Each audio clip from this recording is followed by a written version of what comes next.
नमस्कार all of you. आज date 27 है और अपन किस में चल रहे हैं, डीसी जनरेटर में। डीसी जनरेटर का पार्ट थ्री में सेकेंड तक अपन ने क्या पढ़ा था, सीरीज जनरेटर के बारे में पढ़ लिया था। 3 टाइप के होते हैं वो आपने देख ली, ठीक है। फर्स्ट अपन ने सीरीज जनरेटर के बारे में अपन ने पढ़ लिया था। सीरीज जनरेटर क्या होता है, जिसमें फील्ड वाइंडिंग, आर्मेचर वाइंडिंग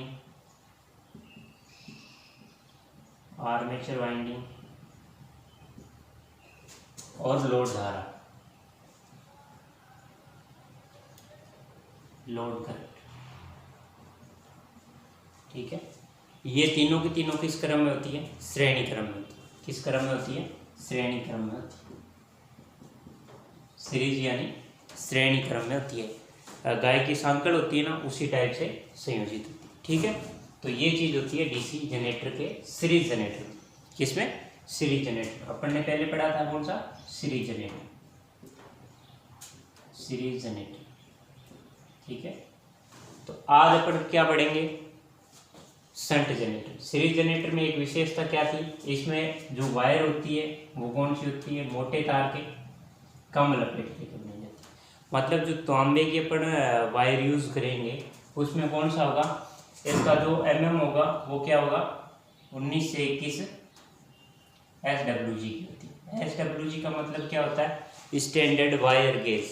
क्या होता है, standard wire gauge. Standard wire gauge का मतलब होता है कि एक मानक गेज रखा जाता है। क्या रखा जाता है, मानक गेज। यानी मान लो सिंगल फेज की सप्लाई क्या है, 240 है। ये क्या चीज़ है, मानक है। क्या है, मानक है। बट अपने जो सप्लाई आ रही है वो कितनी आएगी, 190, 170, 160 इस टाइप से आती है। जब अपन बोलते हैं कि वोल्टेज कम है, ठीक है, तो वो चीज़ आपको ध्यान रखनी है।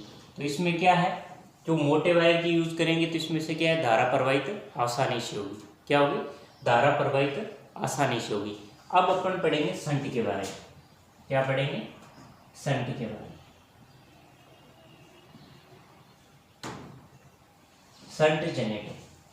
शंट जनरेटर क्या होता है, शंट जनरेटर होता है कि इसे पार्श्व जनरेटर बोलते हैं। कौन सा होता है, पार्श्व जनित्र।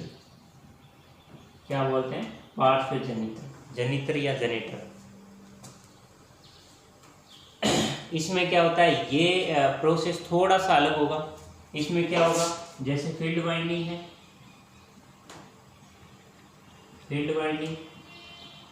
आर्मेचर वाइंडिंग और लोड करंट, ठीक है। ये तीनों की तीनों क्या होगी, समांतर क्रम में होगी। तीनों की तीनों कौन से क्रम में होगी, समांतर क्रम में होगी। ये आपको ध्यान रखो, तीनों की तीनों वाइंडिंग कौन सी होती है, समांतर क्रम में होती है। ये विशेष ध्यान रखने वाली चीज़ है, इसमें होगी समांतर क्रम में होगी। और इसके बाद में क्या होता है, DC generator, armature, shunt, field winding, load एक दूसरे की समांतर में होती है। शंट जनरेटर की शंट फील्ड वाइंडिंग पतले तार की और अधिक लपेट के बनाई जाती है। क्या होती है, इसमें जो वायर होती है वो क्या होती है, पतली होती है। वायर कौन सी होती है, पतली वायर होती है, ठीक है। और लपेटे क्या होते हैं, अधिक।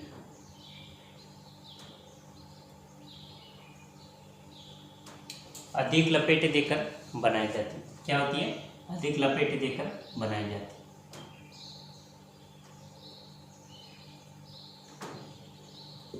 यह आपको ध्यान रखना, ठीक है। ये तो किस में आ गई, शंट में। सीरीज में थोड़ा सा डिफरेंस होता है। यानी अब आप इसमें देखोगे कि ये वाइंडिंग समांतर में है, यानी शंट फील्ड वाइंडिंग फर्स्ट और ये सेकंड मान सकते, ठीक है। इसी टाइप से इसमें क्या है, अपन आर्मेचर लेंगे। आर्मेचर क्या होता है, मोटर के घूमने वाला पार्ट। मोटर हो चाहे जनरेटर हो, घूमने वाला पार्ट आर्मेचर कहलाता है। ये है 2। यानी इस जो मोटर में यूज़ करेंगे, शंट मोटर में जो यूज़ करेंगे, उसमें क्या होगा, तीनों के तीनों क्या होंगे, समांतर क्रम में होंगे। तीनों के तीनों किस में क्रम में होंगे, समांतर क्रम में होंगे। ये आपको विशेष ध्यान रखना, ठीक है। दोबारा एक बार अपन रिपीट करें तो क्या होगा, शंट जनरेटर थोड़ा सा डिफरेंस है सीरीज और शंट में। क्या है, सीरीज जो जनरेटर होता है वो तो होता है मोटे वायर का, और ये क्या होता है, पतले वायर का।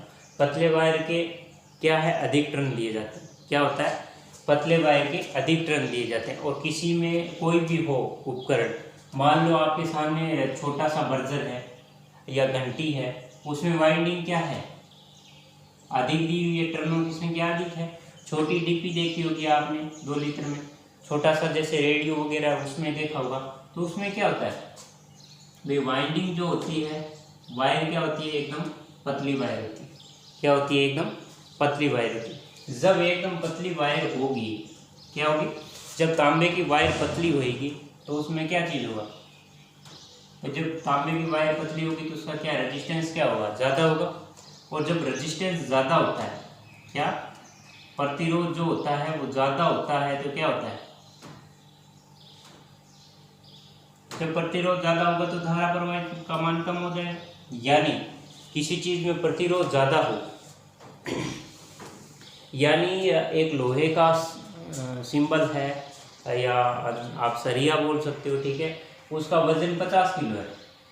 क्या है, 50 किलो है, और आपकी क्षमता उठाने की 30 किलो है, तो वो उठेगा क्या, नहीं उठेगा। क्योंकि इसमें क्या होता है, ये जो जैसे वाइंडिंग है पतली वायर है, तो इसमें क्या है, रेजिस्टेंस बढ़ जाएगा, क्योंकि टर्नों की संख्या क्या बढ़ रही है। सेम सीरीज में क्या होता है, सीरीज में तो अपन ले रहे हैं 18 से 21 SW। अगर सीरीज में 18 से 21 SW लेंगे तो वो वायर कौन सी होगी, मोटी होगी। जैसे जैसे वायर का गेज बढ़ेगा, यानी 18 से 31 तक होगा, जैसे जैसे गेज बढ़ेगा तो वायर की मोटाई क्या हो जाएगी, पतली हो जाएगी, यानी कम हो जाएगी। क्या हो जाएगी, मोटाई उसकी कम हो जाएगी। और जब मोटाई कम होगी तो उसमें से क्या होगा, धारा प्रवाहित कम होगी, यानी टर्नों की संख्या बढ़ जाएगी। एक ट्रांसफार्मर है, उसमें टर्नों की संख्या ज़्यादा होती है, ठीक है, तो उसमें धारा का मान भी ज़्यादा होता है, क्योंकि वो एक्सल समानुपाती क्या होता है, एफ होता है, इंडक्टिव रिएक्टेंस के समानुपाती होता है फ्रीक्वेंसी के, ठीक है। इसी टाइप में इसमें जनरेटर में है, थोड़ा सा डिफरेंस है, ज़्यादा नहीं है। अगर आपको सीरीज का पूछे तो उसमें मोटे वायर होंगे और टर्नों की संख्या कम होगी, और जिसमें टर्नों की संख्या ही कम हो तो उसमें से क्या होगा, गति उसकी ज़्यादा हो जाएगी। क्या हो जाएगी, गति ज़्यादा हो जाएगी, क्योंकि वायर मोटा है तो उसका प्रतिरोध क्या होगा, कम होगा, और जब प्रतिरोध कम होगा तो उसमें से धारा आसानी से प्रवाहित हो सकती है, ठीक है। तो ये आपको ध्यान रखना है। तो शंट और सीरीज में कोई डिफरेंस नहीं है ज़्यादा। उसमें तो क्या होगा, फील्ड वाइंडिंग, आर्मेचर वाइंडिंग और लोड जो है वो तीनों के तीनों किस क्रम में होते हैं, श्रेणी क्रम में होते हैं, ठीक है, श्रेणी या सीरीज, ठीक है। और इसमें जो शंट है, शंट को हिंदी में क्या बोलते हैं, पार्श्व बोलते हैं। क्या बोलते हैं, पार्श्व। तो इसमें जो होगी फील्ड वाइंडिंग, आर्मेचर वाइंडिंग और लोड धारा करंट, ये तीनों क्या होंगी, समांतर में होंगी। क्या होगी, सप्लाई की समांतर क्रम में होगी। ये जो बीच में लगाया है ये का मतलब क्या है, आर्मेचर। आर्मेचर जनरेटर में घूमने वाला पार्ट होता है, जैसे कि डीसी मोटर है, जनरेटर है, इनमें घूमने वाला पार्ट क्या कहलाता है, आर्मेचर। अगर यहीं एसी की मोटर आ जाए, जैसे इंडक्शन मोटर है, तो इसमें क्या होगा, रोटर हो जाएगा, ठीक है, ये है। इसके बाद में अपन तीसरा पढ़ेंगे इन दोनों का मिश्रण, यानी सीरीज और शंट दोनों का मिश्रण करके मोटर बनाई गई है, जनरेटर बनाया गया। कौन सा है, कंपाउंड। कंपाउंड को मिश्रित भी बोलते हैं, मिश्रित जनरेटर, संयुक्त जनरेटर, कोई भी नाम आ सकता है, ठीक है। संयुक्त का मतलब इसमें है ये जो समांतर क्रम की वाइंडिंग है वो भी यूज होगी, श्रेणी क्रम की जो वाइंडिंग है वो भी यूज होगी, ठीक है। तो इसमें क्या है, दोनों का मिश्रण करके कंपाउंड बनाएंगे। कौन सा, यानी सीरीज और शंट दोनों का मिश्रण करके तीसरे जनरेटर का जो उत्पन्न होगा वो क्या कहलाएगा, कंपाउंड। यानी जो कंपाउंड जनरेटर होता है, क्या जी, कंपाउंड जनरेटर। कंपाउंड जनरेटर में क्या होता है, ये दोनों मिश्रण होते हैं, यानी इसमें ये वाइंडिंग भी यूज होती है, यानी ये सीरीज की वाइंडिंग हो गई, ठीक है, और यहाँ पे शंट की वाइंडिंग क्या होगी, शंट की वाइंडिंग SH बोलते, ठीक है। फिर इसके बाद में यहाँ क्या है, आर्मेचर, ठीक है, यहाँ है लोड, यानी दोनों जहाँ पे यूज हो, यानी शंट भी हो और सीरीज भी हो, वो क्या कहलाएगा, कंपाउंड जनरेटर कहलाएगा, ठीक है। अपन ने पीछे की बात की नहीं है, शंट जनरेटर का प्रयोग कहाँ किया जाता है। शंट जनरेटर का स्थिर गति के कामों में यूज किया जाता है, यानी जहाँ पे अपने को स्थिर गति हो, ज़्यादातर सीढ़ियाँ वगैरह, कंप्रेसर सीढ़ियाँ सेम ही ये जनरेटर और मोटर यूज होते हैं, ठीक है। स्थिर गति के लिए मतलब आपके वजन उस पर कितना ही डाल दे, इसकी गति क्या होगी, स्थिर होगी। यानी अगर 120 RPM है तो उसकी 120 RPM ही होएगी, ठीक है, वजन कितना ही डाल दो, मतलब उसकी गति जो होगी वो समान गति होगी। ये आपको ध्यान रखना है, क्या होगा, समान गति होगी। ये चीज़ आपको विशेष ध्यान रखनी। कंपाउंड जनरेटर जो यूज होता है वो किस में होता है, ये होता है मतलब ट्रांसमिशन लाइनें होती है उसमें यूज होता है। किस में होता है, ट्रांसमिशन लाइन में होता है। क्या होता है, पारेषण लाइन, ट्रांसमिशन लाइन बोलते हैं,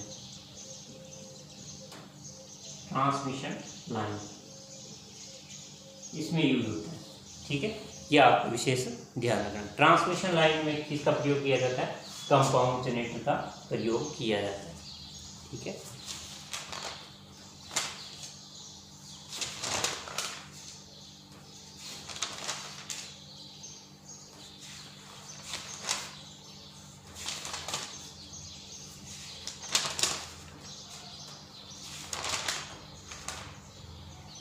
इसके अलावा इसमें कुछ भी नहीं है, बाकी छोटी मोटी चीज़ें हैं, आपको खुद को रिपीट करनी है, यानी पढ़नी पड़ेगी। तो आज अपना क्या है, जनरेटर वाला जो पार्ट है वो कंप्लीट हो चुका है। जनरेटर वाला वो जो चैप्टर है वो कंप्लीट हो चुका है। थोड़ा बहुत आपको विवरण पढ़ना पड़ेगा, इसमें क्या होगा, थोड़ा बहुत विवरण आपको पढ़ना पड़ेगा, ठीक है। और जो आपके माइंड में क्वेश्चन आ रहे हैं वो क्वेश्चन पूछ भी सकते हो, कॉल कर सकते हो। कॉल के लिए आपके नंबर ये पड़े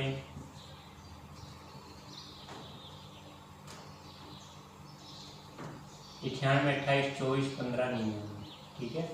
इस पर कॉल करके कोई भी डाउट हो तो आप पूछ सकते हो, ठीक है। ये आपको विशेष ध्यान रखना है, ठीक है।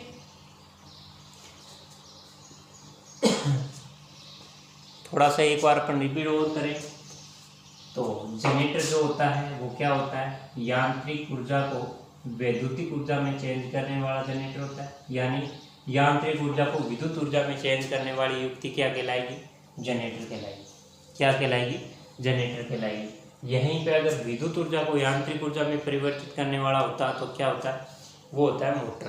क्या होता है, मोटर होता है, मोटर। ये आपको ध्यान रखना, क्या है वो, तो क्या होता, मोटर होता। और ये क्या है, जनरेटर, कंपाउंड, ठीक है। इसके बाद में अपन ने बॉडी वगैरह सब के बारे में पढ़ लिया था। आर्मेचर वगैरह कम्यूटेटर के बारे में इसमें क्या है, मोटर में पढ़ेंगे अपना। क्या पढ़ेंगे, मोटर में पढ़ेंगे। ये ज़्यादातर मोटर में यूज़ होता है, जिसमें से हर एक पार्ट के बारे में पढ़ेंगे। क्या होगा, हर एक पार्ट के बारे में पढ़ेंगे अपन। तो ये समझ में आ गया होगा आपके, ठीक है। और मैं आशा करता हूँ कि आप रेगुलर पढ़ रहे होंगे, ठीक है। घर बैठे पढ़ रहे होंगे, कॉलेज नहीं आ पाए हो तो कोई बात नहीं है, पर आप घर बैठ के भी पढ़ो, क्योंकि एग्ज़ाम जो है वो क्या होगा, ऑनलाइन एग्ज़ाम होगा। और जब ऑनलाइन एग्ज़ाम होगा तो आपको विशेष ध्यान रख के हर क्वेश्चन को उस टाइप से देखना है जिस टाइप से आपको यहाँ पढ़ाया जा रहा है, ठीक है। सिंपल क्वेश्चन आएंगे, कोई टफ क्वेश्चन नहीं आएंगे, ठीक है। आराम से आप कर सकते हो, ठीक है। तो ये आपको ध्यान रखना, ठीक है। इसके बाद में आर्मेचर के बारे में आपने देखा होगा, ठीक है। आर्मेचर के बारे में अपन ने पढ़ा था, ठीक है। इसकी जो सिलिकॉन स्टील की पत्तियां हैं उसके बारे में पढ़ा था। सिलिकॉन स्टील की पत्तियां होती है, ये यूज़ की जाती है, सिलिकॉन स्टील की पत्तियां। ठीक है, तो ये आपको विशेष ध्यान रखना है। इसके बाद आता है मोटर के बारे में। अपन क्या पढ़ेंगे, मोटर के बारे में पढ़ेंगे। कल से अपन मोटर के बारे में पढ़ेंगे, तो ये आपको विशेषकर मतलब आपके जो मेन एग्जाम में जो पॉइंट ऑफ व्यू से देखें तो 5-7 चैप्टर है वो ही आएंगे, इसके अलावा चैप्टर नहीं आएंगे। तो आपको एक एक चैप्टर का विवरण देखना। क्या देखना? एक एक चैप्टर का विवरण देखना। ठीक है, उस ऐसा है कि अब कल आपकी क्लास नहीं होगी। ठीक है, अब 3 दिन क्लास फर्स्ट ईयर की चलेगी। ठीक है, फर्स्ट ईयर की क्लासें डालेंगे और 3 दिन आपकी डालेंगे, कोशिश ये रहेगी। ठीक है, तो धैर्य रखना है आपको। सेकंड जो पार्ट अपना आएगा वो किसका आएगा? मोटर का आएगा। ये कंप्लीट हो गया। क्या हो गया? ये कंप्लीट हो चुका है।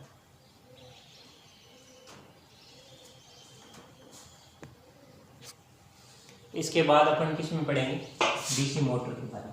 अब थोड़ा सा पढ़ के आए और फिर देखेंगे अपन कौन कितना पढ़ता है। मोटर के बारे में पढ़ेंगे, कौन सी मोटर होती है? डीसी मोटर होती है।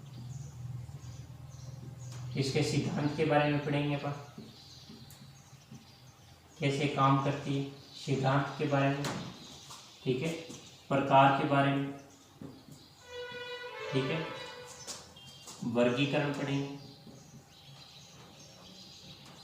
ठीक है, यूज उपयोग। ठीक है, इन चीज़ों के बारे में अपन पढ़ेंगे मेनली।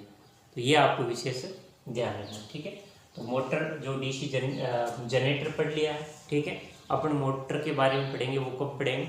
नेक्स्ट डे, यानी कल या परसों तक अपन इसकी क्लास लेंगे। तो ये आपको ध्यान रखना है। ठीक है,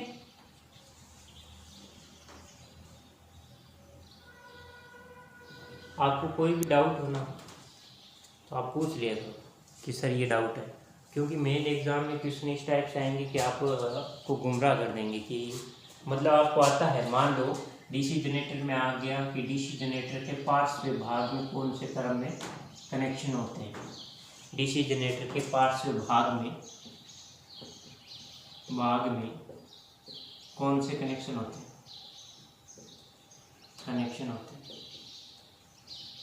ये अगर बोल दे कौन से कनेक्शन होते हैं